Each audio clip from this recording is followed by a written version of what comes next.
Yeah, it's going to be a really neat book. I think it's going to be something special, and like I said, I do really believe in it. I believe in these stories. Yeah. There's some genuinely wonderful work in there. There's work that made me tear up. There's Yeah. there are incredible stories.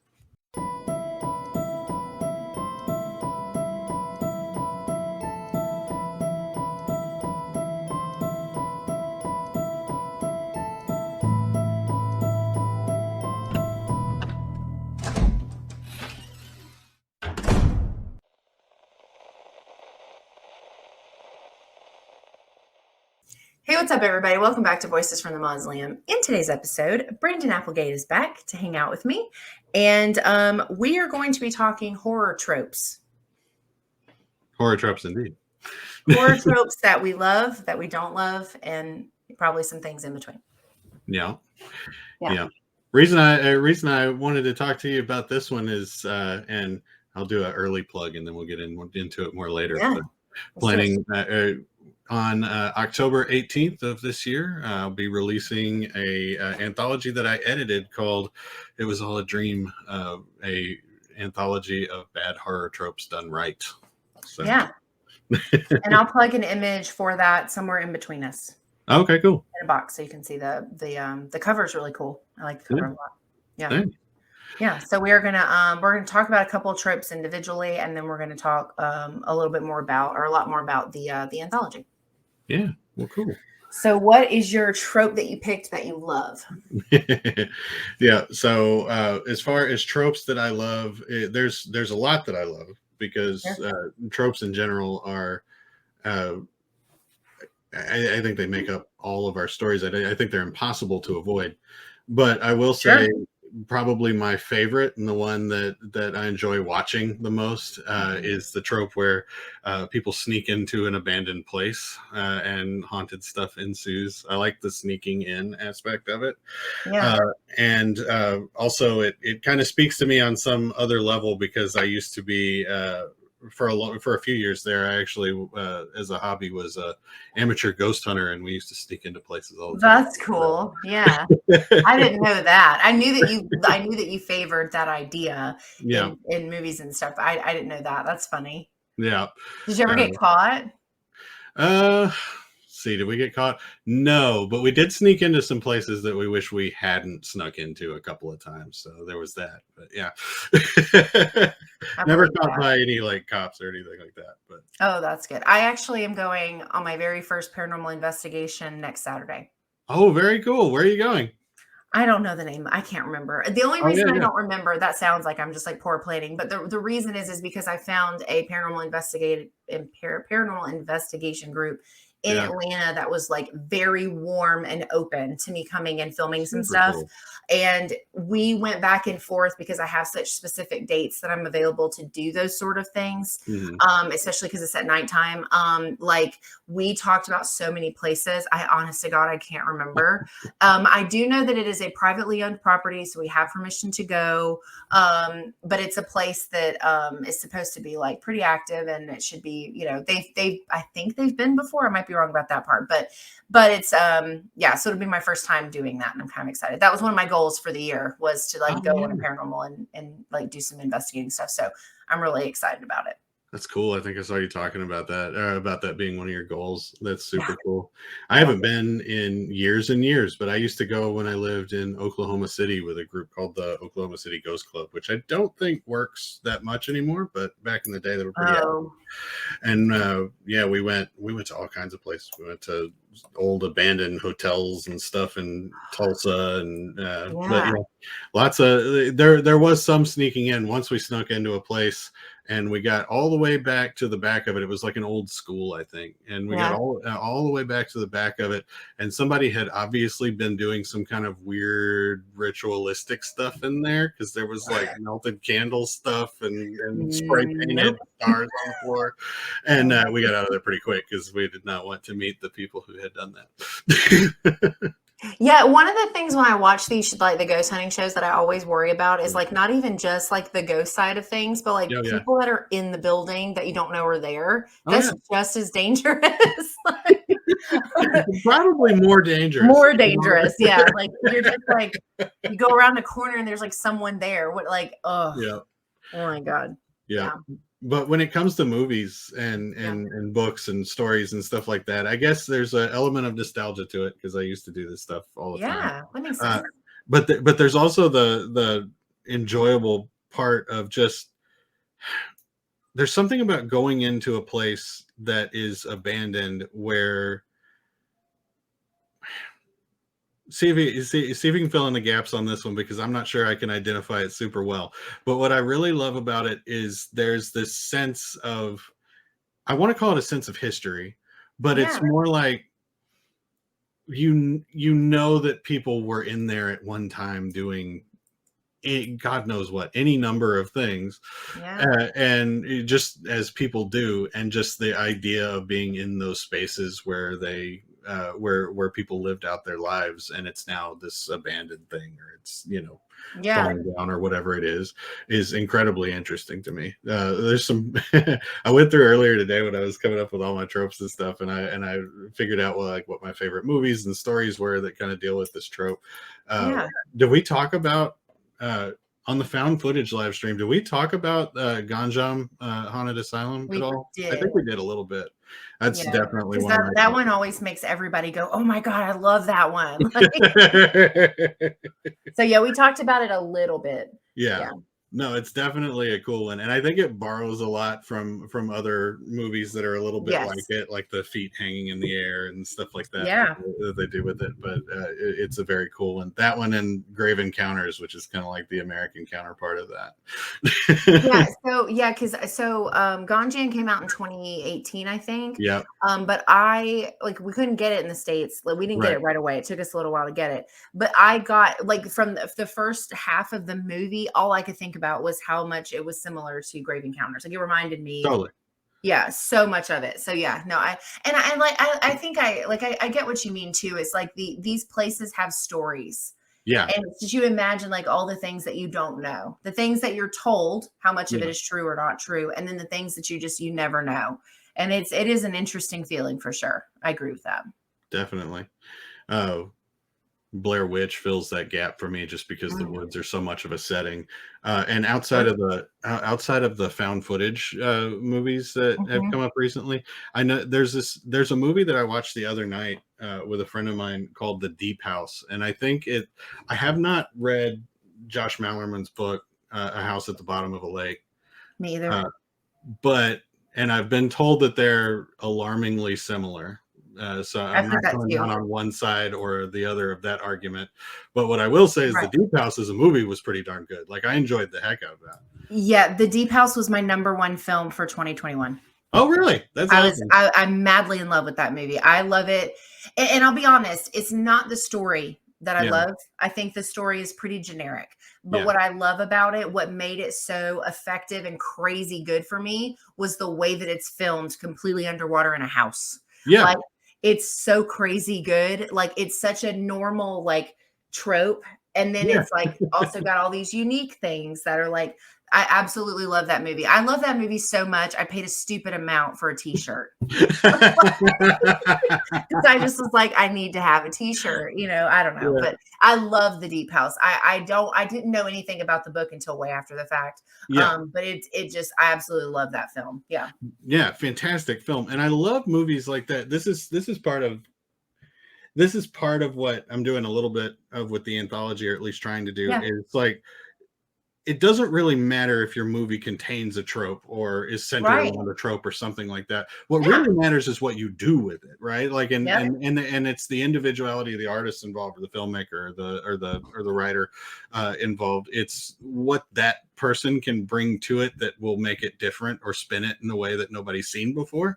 I agree. That can make or break a movie that's centered on a trope like that, because that is very much a haunted house trope. If that was not 100%, underwater, it wouldn't be half as interesting as it is. But the way that they flipped it all on its head, it gave it this sense of claustrophobia, of the idea of being underwater and not knowing if you can get back up to the top if you need to is horrifying. It was really masterfully done. Yeah, I love that film, and it's exactly to your point. It's when those tropes are done right. It's like when they're these things that we've seen a million times, but they're done in such a way that they're effective again. And that was this movie. Like first of all, I'm absolutely terrified of water. Terrified of water. Well, So that was effective for you then, because that was all underwater. Anything in water is going to scare me. Like anything. It doesn't even matter how stupid anything under it looks. If it's underwater, if it's in water, I'm scared. Like I'm so uncomfortable. And no, I agree. That's a fantastic. So did you just see that like recently? I saw it like, I think it was just last week, like the end of last week. Oh my God. It is a really good movie. I love that movie. Super impressed. I was also really happy to see, and again, we're taking another trope and flipping it. I was glad to see another movie that takes place primarily underwater where the bad guy wasn't a shark. That's true. They're usually sharks. They're usually sharks. That's true. If it's underwater, it's a shark movie, usually. Yeah, I just I would love to find, and I've looked a few times and I found a couple of things. I would love to see like behind the scenes footage of how this was made. Like, I mean, like I would watch a documentary on how this movie was made, like because of just how real all the shots look. Like, I mean, there's pictures, there's dishes, there's books, there's like, oh my God, like I would kill to see like how that was all done because it just looks so good. Yeah, I love that. They had to flood a set. That's got to be wild.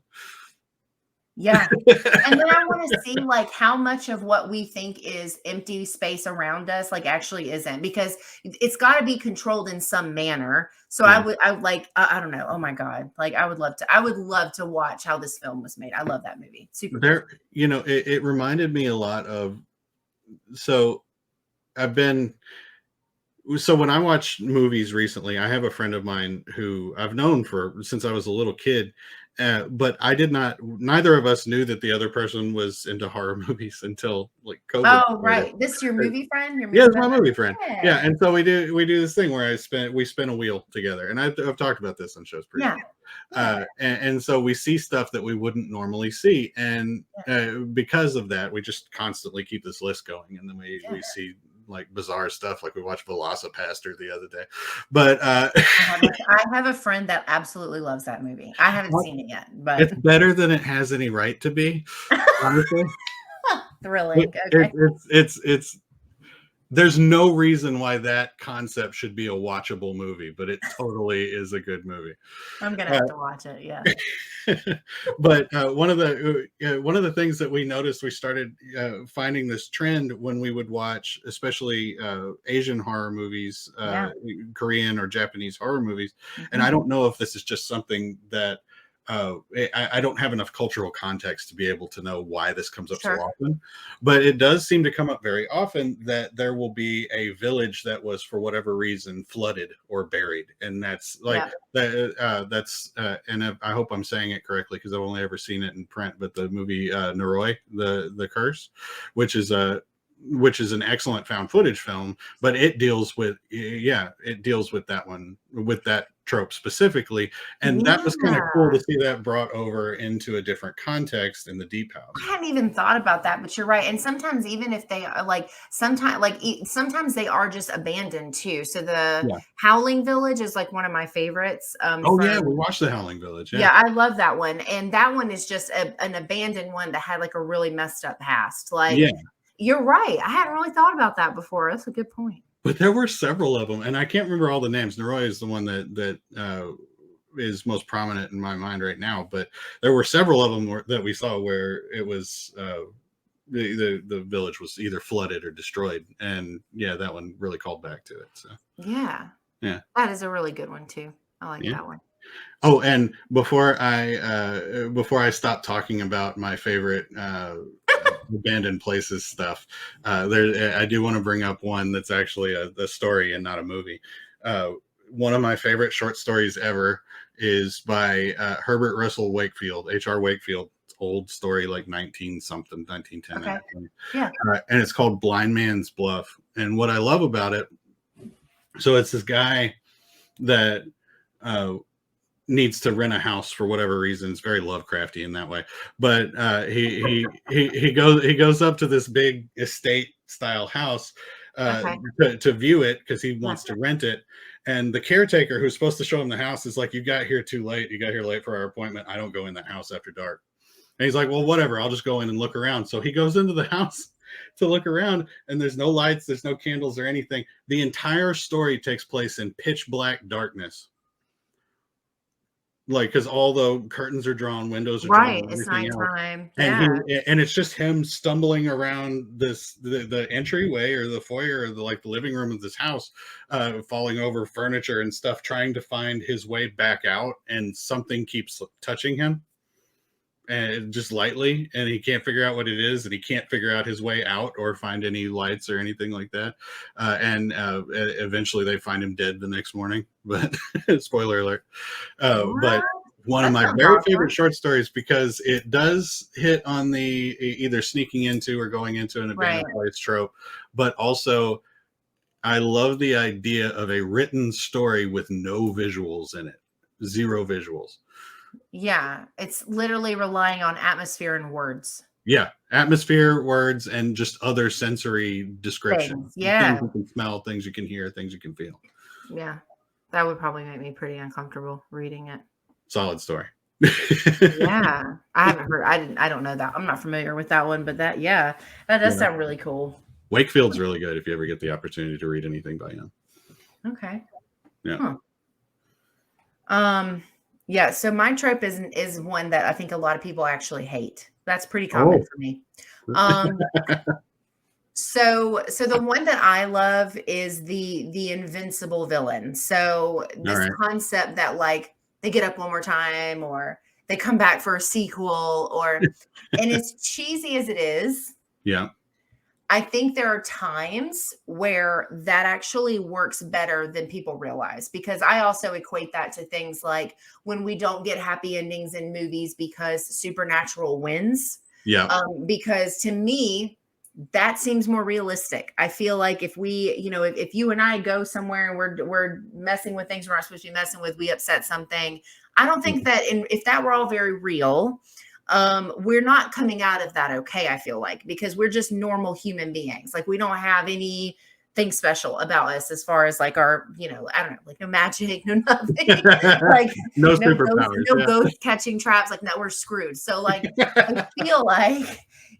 feel like, I know I've talked before about other things with this concept of not getting happy endings, because I prefer that in horror. It's one of the reasons I like it. It pushes that boundary of comfort. But I think when you're talking about situations not necessarily in slashers, I don't really like that in slashers, but I like it in, supernatural, paranormal, monster, creature feature type things, because these are things outside of our understanding. And so what we think is going to be this magic trick and is going to work, and it doesn't. And then it comes back at that last moment. And our people, all of our protagonists or protagonist sisses, however many there are, they don't make it out. And I love when that happens, because I feel like that's so much more realistic. Yeah, no, I could see that. I'm immediately thinking of It Follows with the Invincible. Yeah, that's a great example. A great example. Yeah, because it's the supernatural thing, because obviously, it's a shapeshifter of some sort, and it's connected to the kind of things that only supernatural villains are really connected to. But then you think you've killed it, and then at the end that you see it. You don't seem to have killed it. Yeah, and it's and the other one that I think of a lot with this, because a lot of people that I know that have seen this movie hated the ending. The movie Mama. Have you seen that one? Okay. No, I haven't seen Mama, but I want to hear about it. So it's a very it's a Del Toro. Wait a minute. Is Mama the one? And you can edit this out if I'm wrong, or you can just keep it in and I can look like a doofus. Is Mama the one where they find the little girl in the house in the woods and she's all feral and they bring her back? It's two of them. It's two. Yeah. Yes. Okay, so I did see that. Yeah. Okay, so I don't know how much of the ending you remember, but the ending is only half happy. Yeah. And then there's some sad things. I won't ruin it for anybody watching that hasn't seen this film, but a lot of people didn't like it because of the half of it that is not a happy ending. Yeah. But I feel like, given that we are talking about this supernatural, especially because she's very rageful. Like, even though the ghost is very protective and loving of the girls, she is not loving of anyone else that wants to be a part of their life. She's very protective and very aggressive. And I think, like you're talking about, and then we learn, of course, all the history and the horrible things that happened to her. And it's like, if we come up and we're dealing with something like that in the real world, we're not walking away from that with butterflies and rainbows. Like, that's not happening. And so I loved that they took that approach that they did with the way they did that ending. And it's always one that I think of where that is done so well, because like they thought they were going to be able to solve this problem. They thought, okay, we've got this solution. This is going to work. This is how we end it. Right. And that's not what ends up happening at all. And then it ends up taking a total different turn at the end. But I always think of that one because it's another one that doesn't have like a super happy ending, and everyone hates. Like, I know so many people that hated that ending, but yeah, but it's just a trope that I think when it's done in, like I said, like creature features, supernatural, paranormal type films, it can actually work really well, and it's not as cheesy as it is in slashers. Yeah, no, I get that. And I am also a fan of the subverted expectation ending where, you know, you think that the exorcist got rid of the ghost. You think that, you know, whatever it is, and turns out not so much. Not so much. So I really love the story of Mama. I do. And then that one moment was a little bit of trouble for me, but then I like the subverted expectation ending. And I'll ask you, have you seen the web short that they based that off of? It was just a short film that was on YouTube at some point. It's so weird that you would ask me that, because I actually just learned about it like 2 weeks ago, because I did an episode about my top 5 horror mamas. Yeah. And she and what the heck, Jessica Chastain's character, they were Annabelle. I did them as one of my numbers together because they're both the same movie. And I was looking up something about the film, and I saw that it was based off of a short that I always butcher his first name, Guillermo del Toro. I always butcher it, but Guillermo. Yeah, but it's so funny that you would ask me that. I literally just learned about this being a thing like 2 weeks ago. Yeah, no, it's definitely a thing, and you should definitely watch it if you haven't already, because I will. That scared the absolute mess out of me for sure. But I'm a sucker for shorts too. Like that one's really good. The short that Lights Out was based on. So good. So good. I love the Lights Out short. It's so scary. And that filmmaker who made the Lights Out short does a lot of other shorts, and there's some really creepy ones in there. I like her. I can't remember what it's called, but it's the iPhone one where she recorded but where it's like she takes the pictures and she's like looking, and there's something there, but then when she moves the phone, there's nothing. That one was really good too. Yeah. And it's the same girl. The one with the closet and then the one where I forget what the mechanics of the closet in. You put something in the closet, close it, open it back up, and there's like 2 of them, or something like that. Yeah, super weird. And then the one with the picture on the wall where the person keeps moving in the picture. And then I think I've seen that one too. Yeah, so good. Anyway, she's good.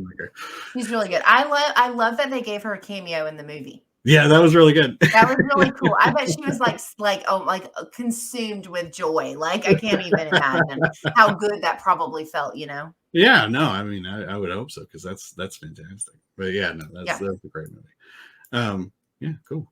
Yeah, so what is your trope that you don't like? Oh, my trope that I hate. So there's...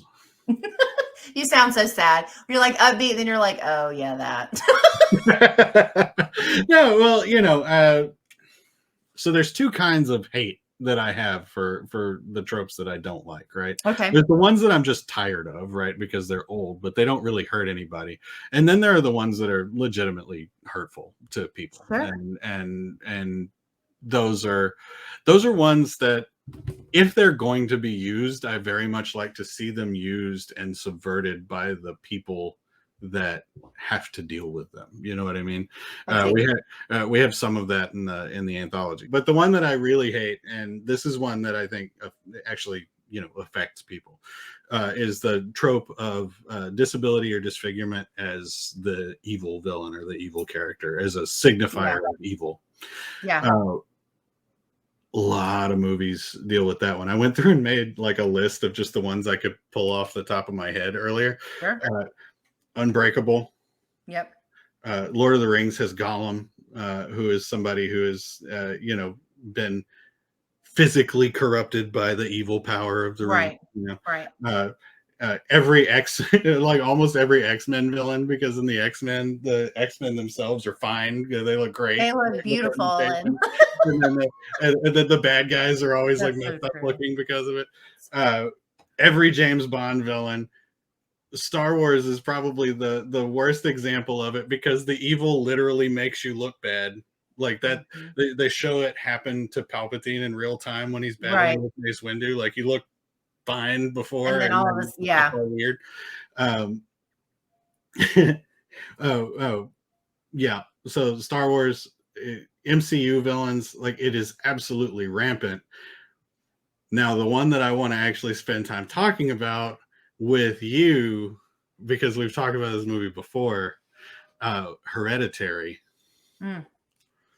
Now, I didn't really, until I started thinking about this trope quite a bit, because I knew I wanted to bring it up today. I honestly, this one skated past me in Hereditary. But what are your thoughts on Charlie's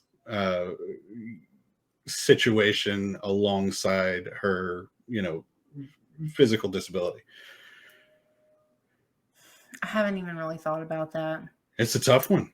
So my immediate thought is hearing. So I based on what you had kind of started with, I thought you were either going to say that, or my other thought was that you were going to go mental illness, because that's another really common one. Yeah. But I think my first thought asking that, I mean, without thinking on it, I think, because that's the daughter, right? I'm not crazy. Yeah. So I've only seen Hereditary once, so I don't remember like any of the character names. So no, that's all right. But so I mean, I guess that would kind of almost be like an opposite, wouldn't it? Because she's not technically a villain. I guess so. She's like elevated in their little. She's special, like, she's supposed to be this like. Yeah. So I don't know. I feel like you can argue either way. Well, there's a really interesting idea about I think about Ari Aster's filmmaking, where in Hereditary and Midsummer does this as well, where the character with a disability or with a disfigurement is a bridge to the other side, sort of thing. And so there is a character in Midsummer too who is considered by the village to be, sacred or whatever, and that person has a severe physical disfigurement. But with Charlie, I think it was interesting just because that she was the vessel for the demon for her whole life, and it's kind of hinted at the end, like when they're talking, when the cult. Okay, spoiler alerts for everybody involved here. This has been out for a while, though. Like, it's not like this just came out last Friday. Yeah. So.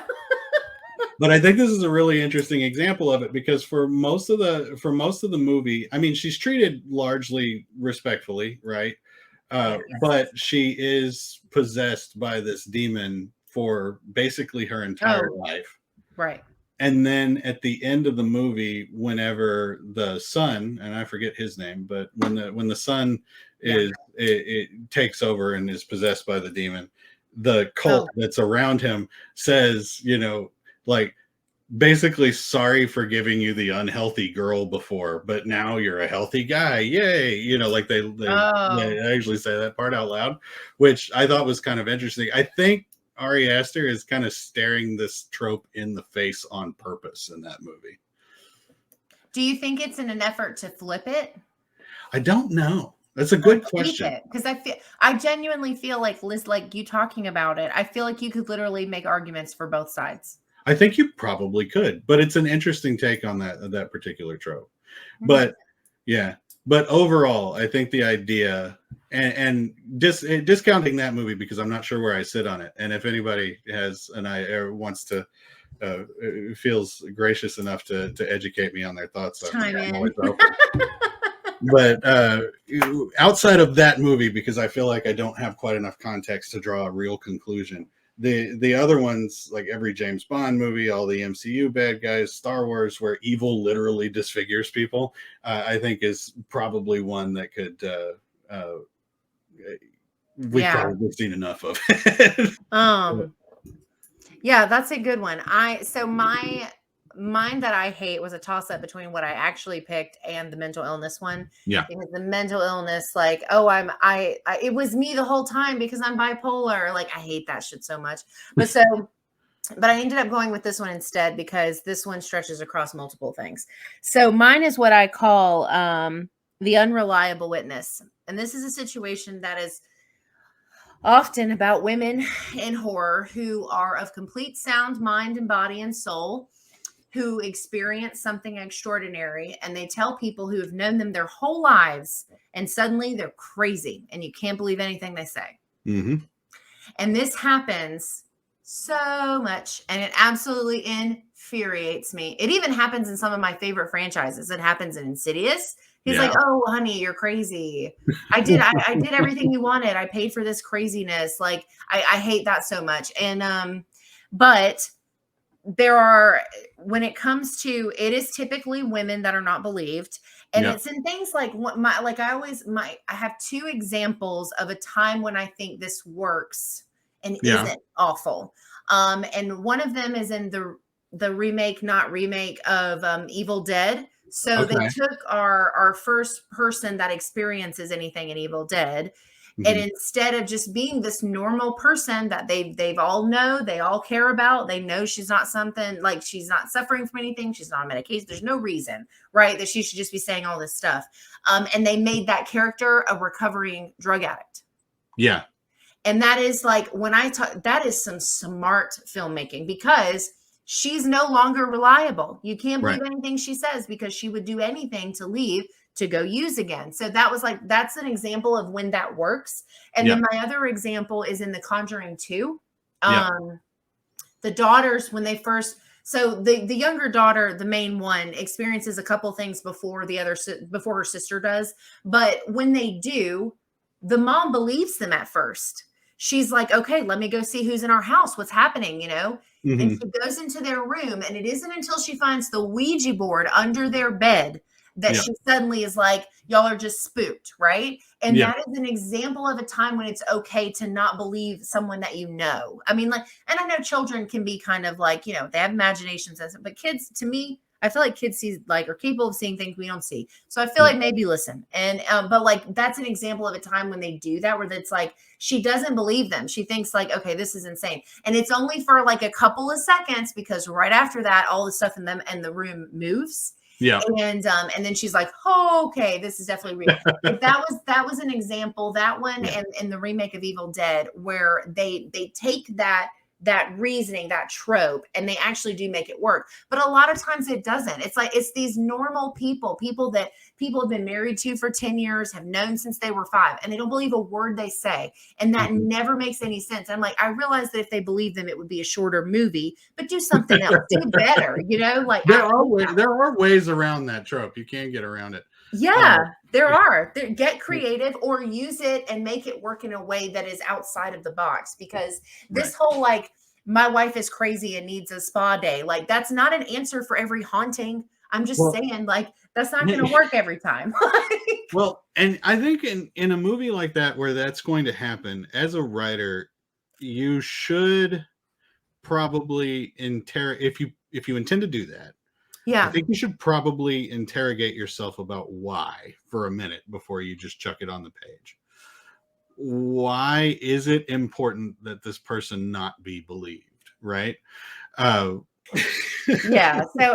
that's my trope that I hate. I hate this concept. I tell my friends all the time, I will find new friends. If I tell you that I saw something crazy, you better believe me, because you know we'll find new friends. You know me well enough to know that I wouldn't just say those things. You know what I mean? It's like, oh, Angel and her ghost story. If I say I saw something, bitch, I saw something. Like, you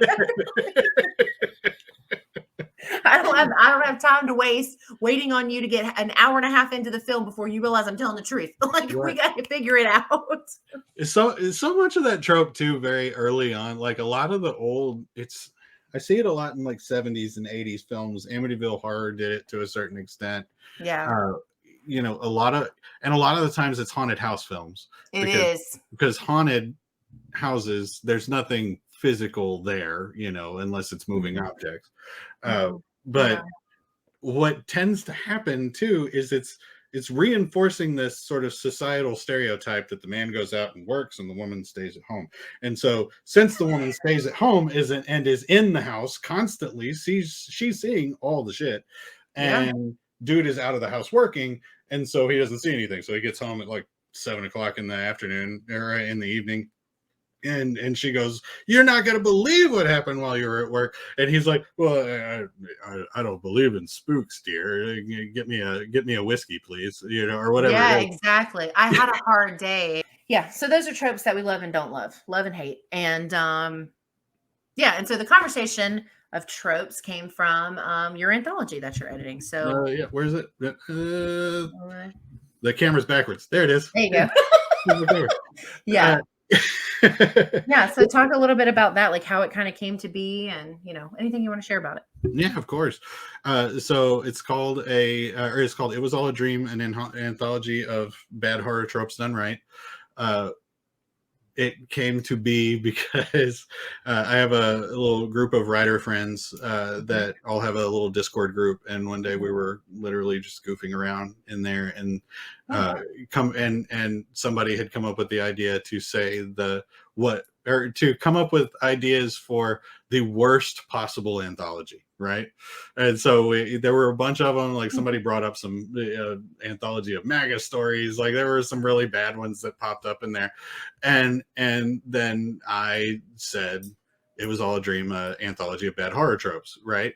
And just within the first few chat lines of, we made fun of it for a minute.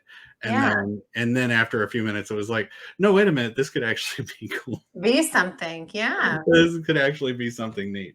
And so, I just sort of decided to try it. I know I'm good friends with Alex Ebenstein and Eric Raglan, who both run their own small sort of micro presses, Dreadstone and Curse Morsels. And I picked their brains a little bit on how they do what they do, because they're both one-man operations. They're both they built anthologies, and I really wanted this idea to happen because the idea behind it has always been, how do you take something that you either hate or is done to death to the point you don't necessarily have to hate it, but if it's done too much, it's done to death, or if you just flat hate it, how do you take that and turn it into something that actually works? Right? Reinvent it. Right. Reinvent it, subvert it, take it to its logical or illogical extreme. Like there's a ton of ways to do it, but how do you make it work in the mind of the reader? And so I picked their brains on how to build an anthology, and I started my little press, Hungry Shadow Press, and just put out a call for stories. We got over 400 submissions, so I guess the idea resonated, which was cool. Did you go through all of them by yourself, or did you have someone reading through with you? I had someone reading through with me. Alexis Dubon would get really mad at me if I said her name on this podcast, but I'm gonna say it anyway, and you have to print it. Sorry. She acted as sort of a first reader for me, and we read a bunch of stuff together. There was a folder in my inbox there were several folders. One of them was like, Alexis likes it, Alexis says meh, and the other one was cheers. Yeah. And she would drop them into those folders, and then I would just double check. But most of the time, like, she and I have very similar tastes in these things, and so she acted as a first reader and I was final decision. But 400 submissions on top of the invites. So this anthology, I have been just wildly fortunate. I guess the idea has merit because the people that I invited to this anthology, like I did some moonshots that I was like, this person isn't even going to respond to my email, and they're in this book. I've got stories by Gemma Files. I've got a story by Laurel Hightower, Gabino Iglesias, Wendy and Wagner. Haley Piper is in this one. I got a foreword from Laird Barron, which seriously rocked me. because these people are heroes of mine, like literal heroes of mine. So I'm incredibly fortunate to have worked with them as part of this project.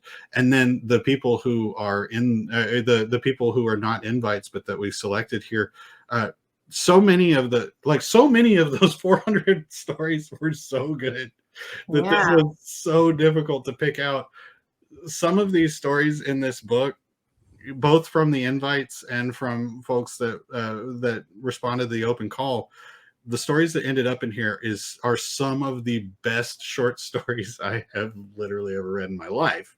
Wow. Which is wild to me, because I've read a lot of short stories, and two, I mean, the competition was just that stiff. Like this is an incredible anthology, and I know I'm incentivized to say that, but at the same time, I love it very much. Well, yeah, but to be fair, it's just obvious that you believe in it, that it's something you're very passionate about. How many stories are there going to be? There's 26 stories in the book. I was going to do 20, and I'm indecisive, so I ended up going with 26. But that kept it at around 338 pages, which is not that bad. I looked at I started looking at other anthologies that are produced not within the indie press or self-publishing space, and most of them top out at around 90,000 words is a good sweet spot for an anthology like that. I look at Ellen Datlow's best horror of the year anthologies. Those run around the 600 page mark, so mine at 338 pages ain't too bad. And it clocks in at around 80 something thousand words. What's cool about this anthology, though, is part of that 80 something thousand words is so you have the stories, of course, and the stories are presented front to back, no context, just here are the stories. We don't tell you too much about it. They're all individually illustrated by an incredibly talented artist who I've had the privilege of working with before, Christopher Castillo-Diaz, who is the artist who drew the cover for my book too. Yep. I love that cover. Yeah. Oh man, I didn't know he did images for it. That's exciting. Yeah, so he did individual illustrations for each one, for each story, and I'm going to be revealing those one day at a time in the last 26 days up to release. That's cool. So that's going to be fun. Cool. Yeah. His illustrations are beautiful, but that's the only context. It's the illustration and the story. Those are all listed back to back. Then when you get to the back of the book, that's where each individual author actually has a space to talk about the trope and talk about how they approach the trope and how they subverted it. Okay. It's neat, and it's a little bit of a writer's anthology in that, you know, it's sort of writers talking to writers about that, especially towards the end. Yeah. But if you're curious at all about how the mind of somebody who subverts tropes in their writing works, then there's some really great content back there. That's cool. Yeah, I love that. Yeah, it's going to be a really neat book. I think it's going to be something special, and like I said, I do really believe in it. I believe in these stories. There's some genuinely wonderful work in there. There's work that made me tear up. There's there are incredible stories. That's great. And what's the release for it again? October 18th. October 18th. And that's going to be available in physical as well? Or is it yeah. Paperback, hardcover, and ebook. Cool. It should be pretty much anywhere you buy books online. No physical locations just yet that I'm aware of, but Amazon, Kobo, Barnes Noble, all the good stuff, all the spots where you go. Yeah, right. No, that's awesome. Yeah, 400. I can't even imagine. Yeah, it was a lot. There's a lot of reading. I mean, obviously, like when you do a call, especially your first one, you want attention, like you want people to want to submit. But I think that would make my head explode. It was a lot, and it was some really